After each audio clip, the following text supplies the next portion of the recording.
Bu Efrida, sudah masuk waktu istirahat nih. Ayo kita beli makan siang. Saya sedang tidak makan apa-apa, Aina. Tumben. Pantas saya perhatikan dari tadi pagi, Bu Efrida terlihat murung. Bu Efrida boleh loh cerita ke saya. Apa masalah Bu Efrida? Iya nih Bu, kemarin di jam pertama supervisi dari pengawas. Biasa ada pemeriksaan perangkat pembelajaran dan lainnya. Bukankah kita sudah terbiasa dengan kegiatan supervisi, Bu? Yang mengganggu mood Bu Efrida apa? Jadi tadi itu kan Bu pengawas menanyakan soal teks. Saya sampaikan bahwa saya tidak menggunakannya. Saya menggunakan sumber lain yang lebih variatif. Tapi tentu saja saya tetap mengacu pada kurikulum. Meskipun tidak menggunakan buku teks. Ternyata saya dilaporkan ke kepala sekolah, Bu. Oh, begitu. Jadi Ibu merasa tidak nyaman dengan kejadian tersebut ya? Saya bisa mengerti perasaan Ibu. Iyalah Bu Rina, jika mengajar hanya berpedoman pada buku teks, siswa bisa cepat bosan, sumber informasinya terbatas, dan lagi kalau hanya buku, para siswa belajarnya sendiri di rumah. Saya setuju, Bu. Kita memang harus kreatif, memanfaatkan berbagai sumber belajar, sehingga menarik minat siswa untuk senang belajar. Kira-kira apa yang Ibu harapkan dari diskusi ini, Bu? Ya, saya ingin lebih plong, Bu, setelah mengeluarkan unik-unik saya. Dan tentunya saya berharap ada solusi dari masalah yang saya hadapi ini, Bu.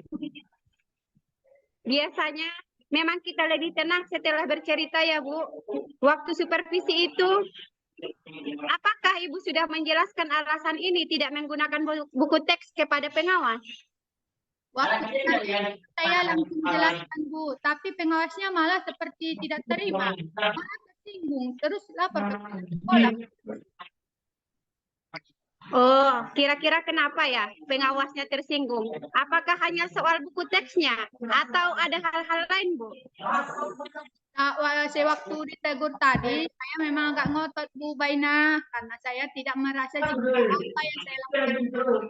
Jadi nada bicara saya agak mungkin juga membuat pengawas tersinggung dan saya. Gaya mengajar Ibu yang menggunakan sumber belajar yang variatif sangat saya apresiasi, Bu. Berkaitan dengan respon pengawas yang tersinggung, mungkin seperti Ibu sampaikan tadi, terjadi miskomunikasi karena Ibu menjelaskan dengan nada tinggi. Menurut Ibu, jika Ibu menjelaskannya dengan cara yang lebih baik, kira-kira pengawas akan memberikan respon yang berbeda juga? Saya pikir, nah, kalau begitu, sampai saat ini, apa yang sudah Ibu lakukan untuk memperbaiki hal itu? Saya sudah mencoba menghubungi pengawas melalui telepon dan WhatsApp, tapi belum ada respon. Oh, jadi sudah coba dihubungi ya? Selain itu, apa lagi yang sudah dilakukan, Bu? Saya terpikir untuk menemui kepala sekolah dan menjelaskan lebih detail persoalannya, Bu. Hanya saja saya ragu beliau memahaminya, ingat saya telah menyinggung pengawas. Jika tidak dicoba, kita tidak akan mengetahui hasilnya kan, Bu? Kira-kira apa yang akan Ibu jelaskan? Menjelaskan detail dulu permasalahannya, Bu. Kemudian saya akan meminta maaf dan kedepannya saya berkomunikasi dengan cara yang lebih baik dan santun, sehingga lawan bicara saya bisa memahami apa yang saya sampaikan. Saya juga meminta kepala sekolah untuk mempertemukan saya dengan pengawas agar bisa meminta maaf secara langsung dan memperbaiki hubungan kerja kami. Menurut Ibu, mengapa Ibu harus menjelaskannya lagi dengan cara yang Ibu maksud tadi? Agar kepala sekolah dan pengawas mengerti saya tidak bermaksud membantah atau menyinggung. Saya hanya berusaha menyampaikan apa yang saya pikir baik untuk kelas pembelajaran saya. Saya yakin kepala sekolah dan pengawas tentu lebih paham mengenai hal ini. Masalahnya ada pada cara saya berkomunikasi.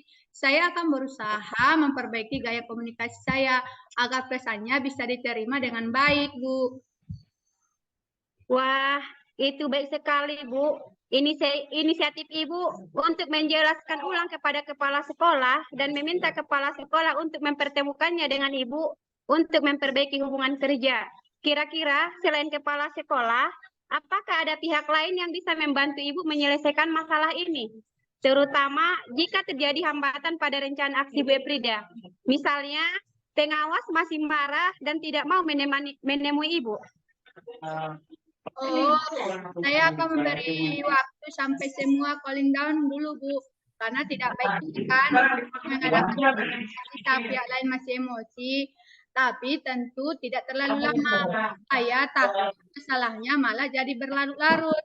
Saya pikir Bu Wiwin bisa membantu saya, Bu. Mengingat perannya sebagai wakil kepala humas di sekolah kita. Dan juga kedekatannya secara personal dengan pengawas. Saya yakin Bu Wiwin bisa menengahi dan membantu menyelesaikan masalah ini. Saya pikir itu langkah yang sangat baik. Selamat karena Bu Frida telah menemukan solusi dari permasalahan Bu Frida. Ibu akan berkomitmen untuk melaksanakan rencana aksi solusi.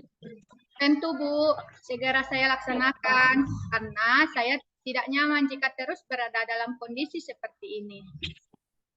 Nah, sekarang Ibu lebih plong kan karena sudah bercerita.